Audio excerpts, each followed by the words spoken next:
ایک بوڑھا شخص گلی کے ایک کونے پر بیٹھا تھا، اپنے کانپتے ہوئے ہاتھوں سے اپنی پھٹی ہوئی چادر کو سی رہا تھا۔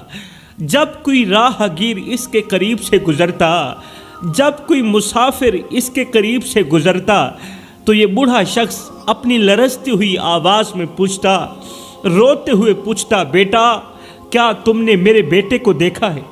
کیا تم نے میرے بیٹے کو دیکھا ہے؟ ہر کوئی اسے نظر انداز کر کے آگے بڑھ جاتا۔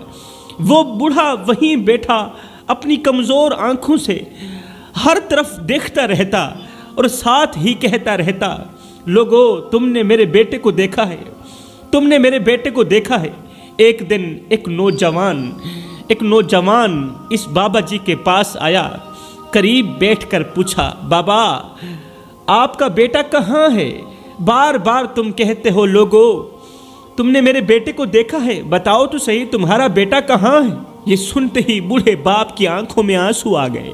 وہ کانپتی ہوئی آواز میں بولا بیٹا میرا بیٹا مجھے چھوڑ کر چلا گیا ہے، میرا بیٹا مجھے تنہا اکیلا چھوڑ کر چلا گیا، میرا بیٹا مجھے بے یار و مددگار چھوڑ کر چلا گیا۔ شاید اس نے مجھے اس لیے چھوڑ دیا ہوگا کہ میں اب کمزور ہو گیا ہوں، میری کمر جھک گئی ہے، میرے ہاتھ کانپنے لگے، شاید میرے بیٹے کو میرا بوڑھا ہونا بوجھ لگا ہوگا، ہائے اسے میرے ہاتھوں کی دعائیں نظر نہ آئیں، میری کپ کپاتی انگلیاں نظر نہ آئیں، میری کمزور آنکھیں نظر نہ آئیں، میرا کمزور کندھا نظر نہ آیا۔ وہ بھول گیا کہ جس شاخ نے اسے سایہ دیا تھا وہ شاخ آج اپنے پتے کھو رہی ہے۔ وہ بھول گیا کہ جس باپ نے اس کی مسکراہٹ کے لیے اپنی ہڈیاں کمزور کیں، اس کی مسکراہٹ کے لیے اپنی ہڈیاں کمزور کیں، وہ بیٹا اس باپ کی دعاؤں کے بغیر کچھ بھی نہیں ہے۔ بھائیو میرا بیٹا اپنی بیوی کی باتوں پر آ کر مجھے تنہا اکیلا چھوڑ کے چلا گیا، یہ کہہ کر چلا گیا کہ ابا میں ابھی آ رہا ہوں، ابھی تجھے لینے آ رہا ہوں۔ 3 دن گزر گئے ہیں، میرا بیٹا ابھی تک مجھے لینے نہیں آیا، میں 3 دن کا بھوکا ہوں، کسی نے مجھے روٹی نہیں دی، کسی نے مجھے پانی نہیں دیا۔ اللہ کا کرنا ایسا ہوا، اپنا درد سناتے سناتے، اپنے دکھ سناتے سناتے عین اسی وقت بوڑھے کی موت واقع ہوگی۔ بوڑھا شخص مر گیا،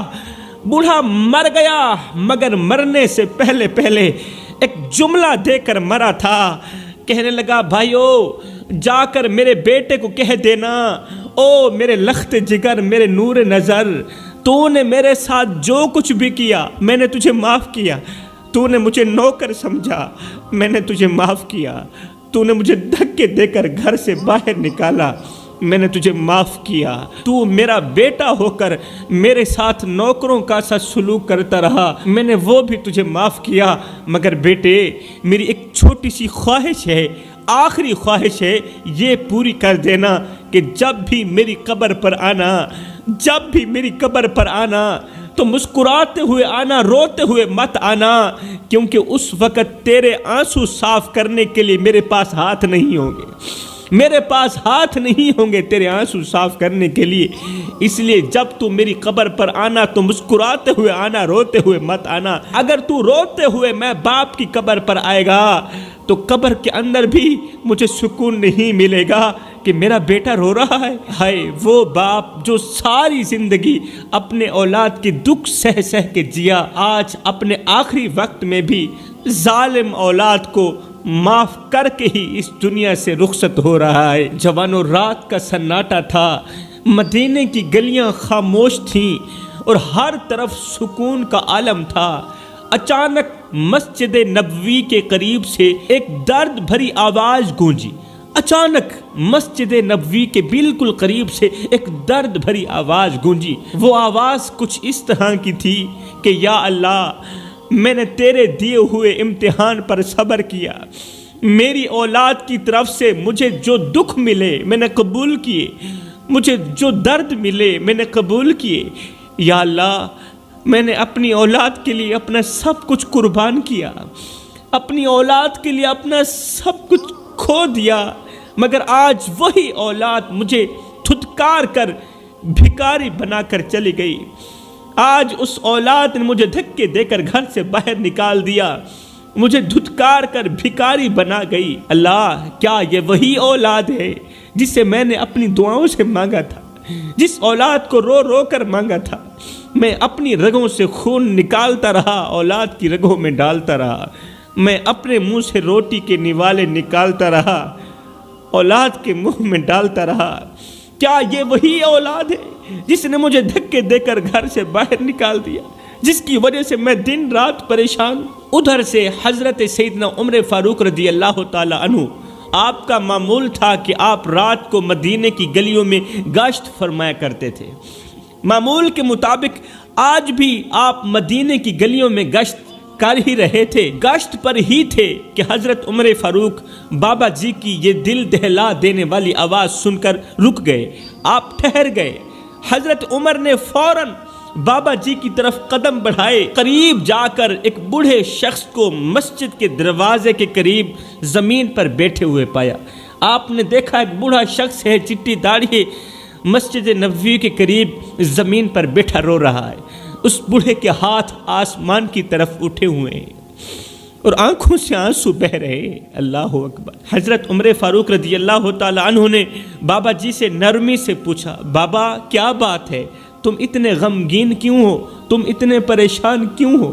ہے بوڑھے نے اپنا سر اٹھایا اور جیسے ہی امیر المومنین کو دیکھا، دیکھتے ہی دیکھتے اس کے رونے اور سسکیوں میں اور اضافہ ہو گیا۔ بوڑھا شخص رو کر کہنے لگا، اے امیر المومنین، میں وہ بدقسمت باپ ہوں جس نے اپنی جوانی اپنی اولاد کے لیے قربان کی، اولاد کے لیے زمین کا سینہ چیر کر روزی کمائی، اپنی خوشیوں کو قربان کیا، اپنی خوشیوں کو ان کی خوشیوں پر قربان کیا، اپنی بھوک کو ان کی بھوک پر قربان کیا، اپنی مسکراہٹ کو اولاد کی مسکراہٹ پہ قربان کیا۔ مگر آج اسی اولاد نے، جن کے اوپر میں ہزاروں نعمتوں کی بارش برساتا رہا، آج اسی اولاد نے مجھے دھکے دے کر گھر سے باہر نکالتے ہوئے کہا، ابا ہم تیرے لیے کچھ نہیں کر سکتے، ابا ہم تیرے لیے کچھ نہیں کر سکتے، ہم تمہارے بوجھ کو برداشت نہیں کر سکتے۔ یا امیر المومنین، میں وہ بدقسمت باپ ہوں جو کڑکتی دھوپ میں تتی ریت کے اوپر اپنی اولاد کے لیے روزی روٹی کماتا رہا کہ مجھے کچھ ملے نہ ملے، میرے بچوں کو روٹی کا ٹکڑا مل جائے، میرے بچوں کی ہر چھوٹی موٹی خواہش پوری ہو۔ حضرت آج ان بچوں نے میرے ساتھ وہ سلوک کیا جو ایک ظالم آقا اپنے غلام کے ساتھ بھی نہیں کرتا، ایک ظالم مالک اپنے نوکر کے ساتھ بھی نہیں کرتا۔ میری اولاد نے مجھے دھکے دے کر گھر سے باہر نکال دی۔ ہائے، بوڑھے کے درد بھرے جملے سنتے ہی حضرت عمر فاروق رضی اللہ تعالی عنہ کے چہرے پر غصے اور دکھ کے آثار نمایاں ہو گئے۔ حضرت عمر نے روتے ہوئے ایک گہری سانس لی اور ساتھ ہی کہا، بابا تمہارے نافرمان بیٹے کہاں ہیں؟ کہاں ہیں وہ بدماش جنہوں نے تجھ جیسے باپ کو دھکے دے کر گھر سے باہر نکال دیا؟ تمہارے نافرمان بیٹے کہاں ہیں؟ مجھے ان کے پاس لے چلو۔ آج اگر عمر زندہ ہے، آج اگر عمر سلامت ہے تو کسی باپ کے ساتھ نا انصافی نہیں ہوگی۔ بوڑھے نے کانپتے ہوئے ہاتھوں سے قریب ہی ایک گھر کی طرف اشارہ کیا۔ حضرت عمر فاروق رضی اللہ تعالی عنہ نے فوراً اس گھر کے دروازے پر دستک دی تو اندر سے ایک نوجوان نکلا۔ حضرت عمر کو دیکھتے ہی وہ نوجوان گھبرا گیا۔ امیر المومنین، آپ اس وقت یہاں کیسے آئے؟ حضرت عمر فاروق رضی اللہ تعالی عنہ کی گرجتی ہوئی آواز گونجی، ہاں میں یہاں آیا ہوں اس باپ کے لیے جسے تم نے دھتکار دیا، اس مظلوم باپ کے لیے میں یہاں آیا ہوں جس پر تم نے ظلم کی انتہا کر ڈالی۔ میں اس لاوارث باپ کے لیے آیا ہوں جسے تم نے دھکے دے کر گھر سے باہر نکال دیا۔ اس غریب باپ کے لیے آیا ہوں جسے تم نے بے یار و مددگار چھوڑ دیا۔ او نادانو، کیا تم نے رسول کریم کا وہ فرمان نہیں سنا کہ رسول کریم نے فرمایا والدین کو ستانے والا، والدین کو دکھ دینے والا جنت میں جانا تو رہی دور کی بات، جنت کی خوشبو بھی نہیں سونگھ سکے گا۔ والدین کو دکھ دینے والا، والدین کو پریشان کرنے والا، والدین کے آگے اونچی اونچی آواز میں بات کرنے والا، ارے جنت میں جانا تو رہی دور کی بات، جنت کی خوشبو بھی نہیں سونگھ سکے گا۔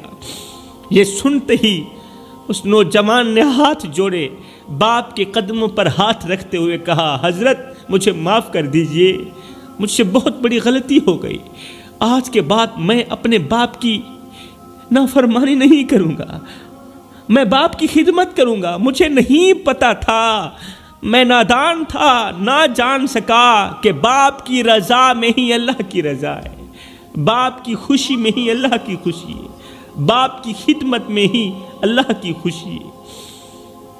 جوانوں، یہ واقعہ تو ہو گیا ختم، اب میں آپ سے مخاطب ہوں میرے بھائیوں۔ آج اگر ہم اپنے معاشرے پر غور کرتے ہیں تو وہ بوڑھا باپ جس نے اپنی پوری زندگی اولاد کی خوشیوں پر قربان کر دی، آج انہی اولاد کے ہاتھوں ذلت اٹھا رہا ہے۔ وہ ہاتھ جو کبھی اپنے بچوں کے لیے دعائیں اٹھایا کرتے تھے، آج وہ بوڑھے ہاتھ نافرمان اولاد کی وجہ سے لرز رہے ہیں، کانپ رہے ہیں۔ وہ زبان جو کبھی اولاد کے حق میں دعا گو رہتی تھی، آج ہمیشہ کے لیے خاموش ہے۔ آج بوڑھے باپ کو گھر کے ایک کونے میں پھینک دیا گیا ہے جیسے وہ کوئی بے جان شے ہو۔ اولاد اسے نوکر سمجھتی ہے، اس کی باتوں کو جھڑک دیتی ہے، اس کی ضروریات کو بوجھ قرار دیتی ہے، لیکن کمزور باپ کے دل سے ایک ہی فریاد نکلتی ہے، ایک ہی دعا نکلتی ہے، یا اللہ اگر یہ میرے لیے آزمائش ہے تو مجھے صبر دے، مگر میری اولاد کو ہدایت دے، میری اولاد کو ہدایت دے، کیونکہ والدین کے دل ٹوٹنے کی آواز زمین تو برداشت کر لیتی ہے مگر خدا کا عرش برداشت نہیں کر سکتا۔ زمین برداشت کر سکتی ہے، والدین کی بد دعا خدا کا عرش ہلا دیتی ہے۔ میرے بھائیوں، والدین کی دعا سے بچا کرو۔ ایک بوڑھا باپ اپنے بیٹے کے دروازے پر بیٹھا ہوا تھا، وہ ایک بار پھر سے اس امید کے ساتھ آیا تھا کہ شاید اب کی بار اس کا بیٹا اسے اپنا لے، اب کی بار اس کا بیٹا اپنے گھر کے اندر بلا لے۔ اس امید کے ساتھ بوڑھا باپ بیٹے کے دروازے پر آیا، باہر گیٹ پر بیٹھ کر بیٹے کو آوازیں دینے لگا، مگر اندر سے بیٹے کی سخت آواز آئی، ابا آپ کو کتنی بار سمجھایا ہے کہ میرے پاس آپ کے لیے جگہ نہیں ہے، دفع ہو جائیں، اپنی زندگی کہیں اور گزاریں، مہنگائی بہت زیادہ ہے، آج کل اپنے بچوں کو روٹی کھلانا مشکل بن گیا ہے، تیرے لیے روٹی کہاں سے لے کر آؤں گا؟ ابا میں تیرا بوجھ برداشت نہیں کر سکتا، یہاں سے چلے جائیے، تمہارے دوسرے بیٹے بھی زندہ ہیں، مر نہیں گئے، ایک میں نے تیرا ٹھیکہ نہیں اٹھا رکھا۔ ہائے، باپ نے روتے ہوئے کہا، بیٹا میں تجھ سے روٹی مانگنے نہیں آیا، میں تو تجھ سے ایک کونے کی جگہ مانگنے آیا ہوں، گھر کے ایک چھوٹے سے کونے کی جگہ مانگنے آیا ہوں جہاں 2-4 دن میں گزار سکوں۔ بیٹا کیا تم میرے لیے اتنا بھی نہیں کر سکتا؟ بیٹے میں کسی کے جوتے صاف کروں گا مجھے روٹی مل جائے گی، کسی کی گاڑی صاف کروں گا مجھے روٹی مل جائے گی۔ بیٹا روٹی تو مل جاتی ہے لیکن کیا کروں، رہنے کے لیے جگہ کوئی نہیں دیتا، روٹی تو دیتا ہے، خیرات تو دیتا ہے، لیکن رہنے کے لیے جگہ کوئی نہیں دیتا۔ خدارا میرے بیٹے گھر کے ایک چھوٹے سے کونے کے اندر مجھے رہنے کے لیے جگہ دے دو۔ اب اندر سے بیٹے نے تلخ لہجے میں جواب دیا، او بڈھے میں نے کہا نہیں یہاں سے دفع ہو جاؤ، تیرے رہنے کے لیے یہاں پر کوئی جگہ نہیں ہے، مجھے اور زیادہ پریشان مت کرو، اگر اور زیادہ پریشان کرو گے تو میں خودکشی کر کے مر جاؤں گا، میں تیری وجہ سے بہت زیادہ پریشان ہوں، یہاں سے دفع ہو جا۔ ہائے، بیٹے کی طرف سے انکار سنتے ہی بوڑھا باپ کانپنے لگا، واپسی کی طرف رخ کرتے ہوئے، واپسی کی طرف جاتے ہوئے لرزتی ہوئی آواز میں کہا، بیٹا یاد رکھنا والدین کا دل توڑنا زمین کا سب سے بڑا زلزلہ ہے، والدین کا دل توڑنا سب سے بڑا گناہ ہے۔ بیٹا میں تمہیں بد دعا تو نہیں دوں گا، لیکن اتنا ضرور کہوں گا کہ ایک دن تمہاری زندگی میں آئے، ایسا ایک دن تمہاری زندگی میں ضرور آئے تاکہ تمہیں یہ احساس ہو کہ والدین کی محبت کیا ہوتی ہے۔ ایمان سے بتاؤ میرے بھائیو، جب وہ بوڑھا باپ خالی ہاتھ بیٹے کے دروازے سے اٹھا ہوگا تو اس کے دل پر کیا گزری ہوگی جب اس نے لرزتے ہاتھوں سے بیٹے کے دروازے پر دستک دی ہوگی، تو شاید وہ یہ سوچ رہا ہوگا کہ ابھی اندر سے محبت بھری بیٹے کی آواز آئے گی، ابھی بیٹے کی طرف سے پیار بھری آواز آئے گی کہ ابا اندر آ جائیے نا، ابا آ گئے، آنے میں دیر کیوں کر دی، ابا اندر آئیے نا۔ مگر ہائے، جب بیٹے کے الفاظوں نے باپ کو جھڑک کر کہا ہوگا یہاں کیوں آئے ہو، پھر آ گئے مجھے پریشان کرنے، تمہارے لیے کوئی جگہ نہیں ہے میرے گھر کے اندر، تو وہ باپ کیسے اپنے دل کے ٹکڑے سمیٹ کر خاموشی سے پلٹا ہوگا، کیسے وہ واپس گیا ہوگا۔ جب وہ گلی کے کونے پر اپنے قدم گھسیٹتا ہوا آگے بڑھا ہوگا تو شاید ان کے کانوں میں بیٹے کے الفاظ گونج رہے ہوں گے، باپ کے کانوں میں بیٹے کے الفاظ گونج رہے ہوں گے کہ ابا آپ میرے لیے بوجھ بن چکے ہیں، تیرے رہنے کے لیے میرے گھر میں کوئی جگہ نہیں ہے۔ یہ الفاظ باپ کے کانوں میں گونج رہے ہوں گے۔ میرے بھائیوں، وہ لمحہ صرف اس باپ کے لیے نہیں بلکہ پوری انسانیت کے لیے شرم کا مقام ہے۔ یاد رکھو، والدین کا دل توڑنے والا شخص زندگی میں کبھی سکون کی سانس نہیں لے سکتا۔ خدا کے واسطے میرے بھائیوں، اپنے والدین کو وہ مقام دو جو ان کا حق ہے، اور اپنے والدین کے آگے اونچی آواز میں بات مت کیا کرو، والدین کے آگے اونچی آواز میں بات مت کیا کرو۔ جس دن یہ خاموش ہو گئے اس دن تم ان کی آواز سننے کو ترسو گے۔ شرط لگی تھی دنیا کو ایک ہی لفظ میں لکھنے کی، لوگ کتابیں ڈھونڈتے رہے، میں نے قلم اٹھائی، ماں لکھ دیا۔